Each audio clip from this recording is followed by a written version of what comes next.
Everyone, welcome to my channel microbiology with Huriya Khan.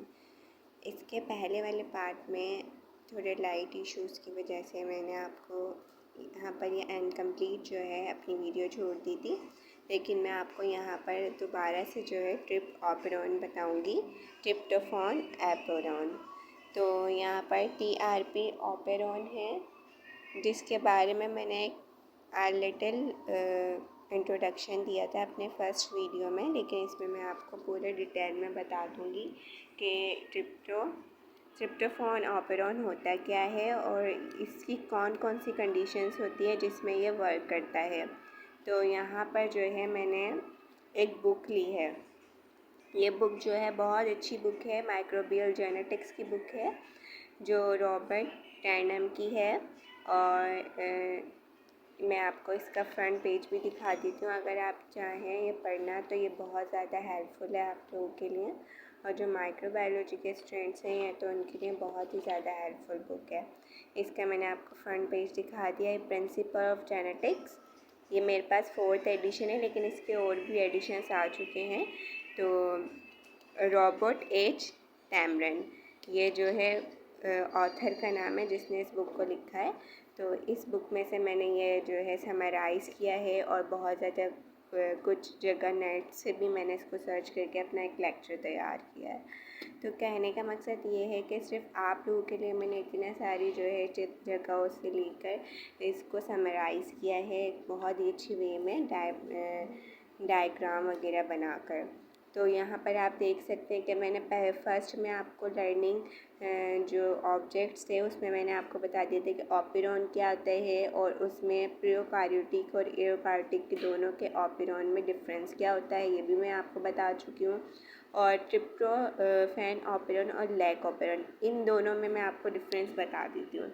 अब जो tryptophan lack operon था उसमें क्या हो रहा था कि जो है जब वहाँ पर लैक्टोज़ यूटिलाइज़ हो रहा था, जब वहाँ पर लैक्टोज़ अंदर था, मतलब कि जब इस सेल के अंदर या डीएनए के अंदर लैक्टोज़ प्रेजेंट था, तो जब ये ऑपेरॉन जो है वो ऑन हो रहा था, किसमें, लैक में, कि जब लैक्टोज़ मौजूद है वहाँ पर जो है ऑपेरॉन तब जो है वो ऑफ होगा, बल्कि सॉरी कि जब जो है वहाँ पर लैक्टोज़ प्रेजेंट है तो ये ऑपेरॉन ऑन हो जाएगा, और जब लैक्टोज़ प्रेजेंट नहीं है तो ये ऑफ रहेगा। ये किस में हो रहा था, इसमें ये लैक ऑपेरॉन में हो रहा था। लेकिन ट्रिप्टोफैन ऑपेरॉन में क्या होता है कि अगर यहाँ पर ट्रिप्टोफैन होगा तो ऑपेरॉन ऑफ हो जाएगा, और अगर नहीं होगा तो उस सेल को उसकी नीड होगी तो उसको प्रोड्यूस करने के लिए ये ऑपेरॉन ऑन होगा। तो यहाँ पर मैं एक बार दोबारा बता देती हूँ, थोड़ी स्टार्ट में मिस्टेक हो गई थी मुझसे। तो लैक ऑपेरॉन में क्या हुआ था कि अगर लैक्टोज़ अंदर मौजूद था तो ऑपेरॉन ऑन हो रहा था और उसको यूटिलाइज़ कर रहा था, क्योंकि वहाँ पर लैक्टोज़ की ब्रेक डाउन किया जा रहा था, उसको यूटिलाइज़ किया जा रहा था। और अगर वहाँ पर लैक्टोज़ मौजूद नहीं था तो ऑपेरॉन ऑफ हो रहा था। लेकिन इसमें क्या होगा, इसमें ये होता है कि अगर ट्रिप्टोफैन इसके अंदर होगा तो ये ऑपेरॉन जो है वो ऑफ रहेगा, ठीक है, क्योंकि सेल के अंदर वो मौजूद है। और अगर इसमें नहीं होगा तो ऑपेरॉन ऑन होगा, ताकि बाहर से ट्रिप्टोफैन आए और इसमें ट्रांसक्रिप्शन हो और प्रोटीन आगे जाकर बने, ठीक है। तो ये दोनों में लैक में और एक इसमें टीआरपी ऑपेरॉन यानी कि ट्रिप्टोफैन ऑपेरॉन में डिफरेंस था, जो मैंने यहाँ पे आपको क्लियर किया है। अब यहाँ पर मैं आपको बताती हूँ कि इस यहाँ पर प्रोसेस होता किस तरह से है। देखें, ये डीएनए है, ठीक है। डीएनए के बाद यहाँ पर आता है ये प्रोमोटर साइट है, ये ऑपरेटर साइट है, और ये सारा इसके स्ट्रक्चरल जीन्स हैं। हमें पता है प्रोमोटर और ऑपरेटर इन दोनों साइट्स को मिला के एक कंट्रोल रीजन बनता है, और जो बाकी रिमेनिंग जीन्स हैं उनको हम स्ट्रक्चरल जीन्स कहते हैं, ठीक है। तो यहाँ पर ये ऑन ऑफ का मतलब क्या है, ये क्यों लिखा हुआ है, इसका मतलब ये है कि अगर इसके अंदर ट्रिप्टोफैन की ज़रूरत होगी, ठीक है, तो ही ये ऑपेरॉन ऑन होगा। और अगर ट्रिप्टोफैन की ज़रूरत जो है, अगर इसमें ज़रूरत है, ठीक है, इसके अंदर मौजूद नहीं है, तो ये क्या हो जाएगा, ये ऑन हो जाएगा। अगर इसके अंदर प्लस का साइन क्या शो कर रहा है, अगर ट्रिप्टोफेन इसके अंदर मौजूद है तो ऑपेरॉन जो है वो ऑफ रहेगा। सही है, ये यहाँ पर समझ आ गया आप लोगों को। अब मैं बताती हूँ असल में ट्रिप्टोफेन होता क्या है और ये ऑपेरॉन क्यों हो रहा है, ये प्रोसेस क्यों हो रहा है, ये क्वेश्चन आता है दिमाग में और बहुत सारी जगह ये पूछा भी जाता है। ग्रेजुएशन वाले जो स्टूडेंट्स होते हैं उनके वाइवा वगैरह में ये क्वेश्चन होता है कि जो है क्यों है ये ट्रिप्टोफैन ऑपेरॉन सिस्टम बनाया क्यों गया है। असल में जो बैक्टीरिया है उसको जिस तरह लैक्टोज की ज़रूरत थी क्योंकि वो कार्बन सोर्स प्रोवाइड कर रहा था वहाँ पर, तो यहाँ पर जो है बैक्टीरिया को ट्रिप्टोफैन की ज़रूरत इसलिए होती है। असल में जो ट्रिप्टोफैन होता है वो एक तरह का अमाइनो एसिड होता है। ठीक है, ये अमाइनो एसिड होता है और बैक्टीरिया को इसकी ज़रूरत होती है कि सर्वाइव करने के लिए। ठीक है, उसके सर्वाइवल के लिए उसको बैक्टीरिया को अमाइनो एसिड की यानी कि ट्रिप्टोफैन की ज़रूरत होती है, इसलिए ये ऑपरेशन सिस्टम बनाया गया है। अब आपको यहाँ से ये चीज़ भी क्लियर हो गई होगी। और ये जो आपको नज़र आ रहा है ये mRNA और प्रोटीन जो बन रहा है कि ये पूरा प्रोसेस होगा और वैसी तरह यहाँ पर जो है यहाँ पर RNA पॉलीमरेज आएगा, प्रोमोटर के साथ बाइंड करेगा और फिर जो है आगे इसकी ट्रांसक्रिप्शन फिर ट्रांसलेशन होगी और यहाँ पर ये सारे जीन जो है वो प्रोटीन बना देंगे। वहाँ पर सिर्फ 3 थे लेकिन यहाँ पर जो है 5 तरह के आपको जीन्स नज़र आएंगे। ट्रिप्टोफैन ई, TRPD, TRPC, TRPB और TRPA, ये सारे कौन से हैं, स्ट्रक्चरल जीन है जो ट्रांसक्रिप्शन और ट्रांसलेशन के बाद अपने अपने जीन से प्रोटीन बनाएंगे। अब ये भी चीज़ यहाँ पे क्लियर हो गई। अब मैं आपको यहाँ पर बताती हूँ कि इसकी रेगुलेशन किस तरह होगी और ये वर्क किस तरह से करेगा। जो ट्रिप्टोफैन ऑपेरॉन है वो अपना वर्क कैसे करेगा, ये चीज़ मैं आपको यहाँ पर क्लियर करती हूँ। तो ये जो ट्रिप्टोफैन, ये जो आपको TRPR नज़र आ रहा है ये शो कर रहा है ट्रिप्टोफैन रिप्रेसर को। ठीक है, तो यहाँ पे क्या है, ट्रिप्टोफैन रिप्रेसर है। आपको जैसे लैक ऑपेरॉन में रिप्रेसर था वैसे यहाँ पर भी है, लेकिन यहाँ पर रिप्रेसर क्या है, इनएक्टिव फॉर्म में। ये रिप्रेसर यहाँ पे जो है इनएक्टिव फॉर्म है। ये एक्टिव कब होगा, जब रिप्रेसर प्रोटीन किसके साथ मिल जाएगा, ये ट्रिप्टोफैन के साथ मिल जाएगा। जब इसको ट्रिप्टोफैन आकर मिलेगा इसके साथ तो ये एक्टिवेट हो जाएगा। ये रिप्रेसर एक्टिवेट होने के बाद ये ऑपरेटर से आकर बाइंड करेगा और जितना सेल को नीड होगी ट्रिप्टोफैन की वो लेकर आगे प्रोटीन बना देगा ट्रांसक्रिप्शन और ट्रांसलेशन के बाद।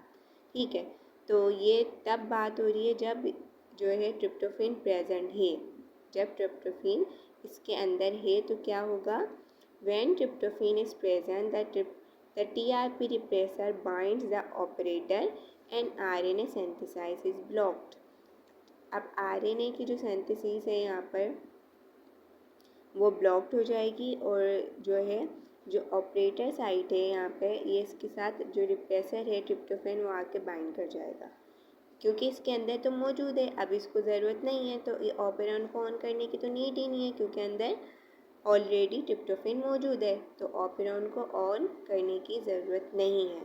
ठीक है, तो यहाँ पर ये ऑपेरॉन जो है ऑफ रहेगा क्योंकि अंदर ऑलरेडी ट्रिप्टोफैन मौजूद है। तो RNA की सिंथेसिस जो है वो ब्लॉक हो जाएंगी, ये RNA सिंथेसिस नहीं होगा।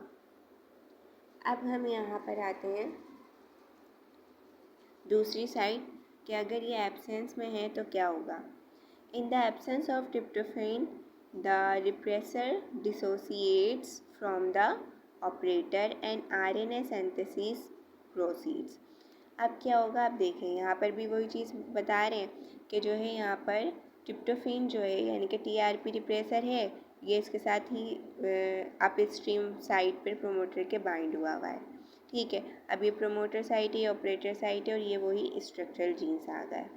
अब यहाँ पर जो है RNA पॉलीमरेज इसके साथ आके प्रोमोटर के साथ होता है, बाइंड होता है। ठीक है, तो यहाँ पर होगा क्या, यहाँ पर भी रिप्रेसर जो है वो इनएक्टिव फॉर्म में है।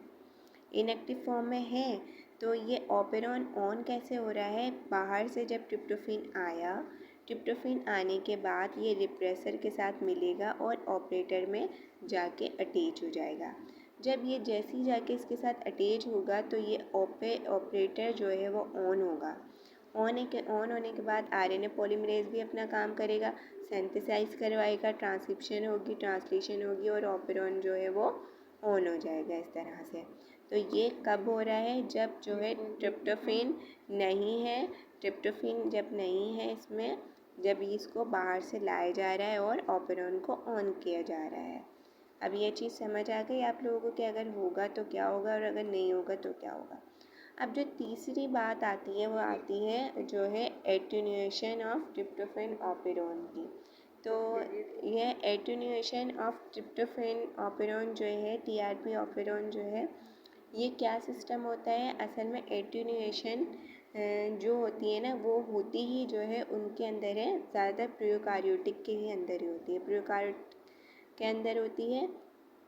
और जो है ये एटेन्यूएशन है क्या, ये क्या है, सम न्यूक्लियोटाइड सीक्वेंसेस होते हैं, सीक्वेंस होते हैं जो किसके अंदर होते हैं, किसके अंदर रहते हैं, स्ट्रक्चरल जीन के अंदर, किस साइड, अपस्ट्रीम रीजन में रहते हैं ये, ठीक है। और इनमें दो चीज़ें होती हैं, एक लीडर पेप्टाइड होते हैं और दूसरा ट्रांसलेशन कपलिंग होती है। किसके साथ कपलिंग होंगी, translation coupling with transcription in prokaryotes, ठीक है। तो ये ट्रांसलेशन कपलिंग किसके साथ करेगा, ट्रांसक्रिप्शन, यानी कि दोनों एक साथ प्रोसेस होंगे, ठीक है। इसमें क्या होता है, जहाँ पर एटेन्यूएशन का प्रोसेस होगा ना, जिस भी ऑपेरॉन में होगा, तो वहाँ पर ट्रांसलेशन और ट्रांसक्रिप्शन दोनों एक साथ होंगी, यानी कपलिंग फॉर्म में होंगी, लीडर पेप्टाइड की वजह से। पेप्टाइड भी एक तरह के आपको पता है अमाइनो एसिड ही होते हैं, प्रोटीन ही होते हैं, जो बनने के बाद जो जो प्रोसेस को तेज़ करवा देंगे, ठीक है। तो अगर हम एटेन्यूएशन के ऑपेरॉन के एग्जांपल्स देखें तो ये दो ऑपेरॉन यहाँ पर मैंने एग्जांपल के तौर पे रखे हैं, हिस्टाडाइन ऑपेरॉन और दूसरा है ल्यूसीन ऑपेरॉन। तो हिस्टाडाइन और ल्यूसीन में होता क्या है, इसमें कोई रेगुलेटरी जीन नहीं होते, जैसे कि यहाँ पर ट्रिप्टोफेन है, लेक ऑपेरॉन में लेक आ गया, लेक के जीन यहाँ पर ट्रिप्टोफेन के जीन थे। लेकिन जो ये एटेन्यूएशन वाले प्योर होते हैं ना, प्योर होते हैं, जैसे कि हिस्टाडाइन ऑपेरॉन हो गया, ल्यूसीन ऑपेरॉन हो गया, तो इनमें कोई रेगुलेटरी जीन नहीं होता, ठीक है। इसमें सिर्फ एटेन्यूएशन प्रेजेंट होती है, क्योंकि यहाँ पर एटेन्यूएशन के थ्रू ही प्रोटीन बनता है या ट्रांसक्रिप्शन या ट्रांसलेशन का प्रोसेस होता है। तो एटेन्यूएशन का प्रोसेस आखिर है क्यों होता है, ये इसलिए होता है क्योंकि समटाइम्स क्या होता है, ये जो रिप्रेसर है ना, ये रिप्रेशन प्रोटीन जो है ये ब्लॉक हो जाता है। ये जब रिप्रेशन इनएक्टिव यानी कि ब्लॉक हो जाएगा तो इसको ऑपरेटर को सिग्नल भी नहीं मिलेंगे और ये क्या करेगा, ये जो है ऑन हो जाएगा, ठीक है। ये ऑन हो जाएगा और ये अनवांटेड यानी कि जो ज़रूरत भी नहीं होगी ना, उस फॉर्म में ये ट्रिप्टोफेन बनाएगा। अब आपको पता है कि ट्रिप्टोफेन जो है ना, वो एक ऐसा मॉलिक्यूल है, एक ऐसी बाय प्रोडक्ट है जिसमें जो है वो डिफरेंट प्रोडक्ट्स बनती हैं, ठीक है, जिसमें जो है डिफरेंट प्रोडक्ट्स बनती हैं। ये एक ऐसे जीन्स है। तो ये एनाबॉलिक और कैटाबॉलिक और ये एटेन्यूएशन और होता क्या है, ये मैं आपको अपने नेक्स्ट पार्ट में बताऊंगी, अपने आगे वाले लेक्चर में। तो तब तक के लिए अल्लाह हाफिज़, take care and thanks for watching. If you like my video, so please like, share and subscribe my channel. Thank you so much. Allah Hafiz.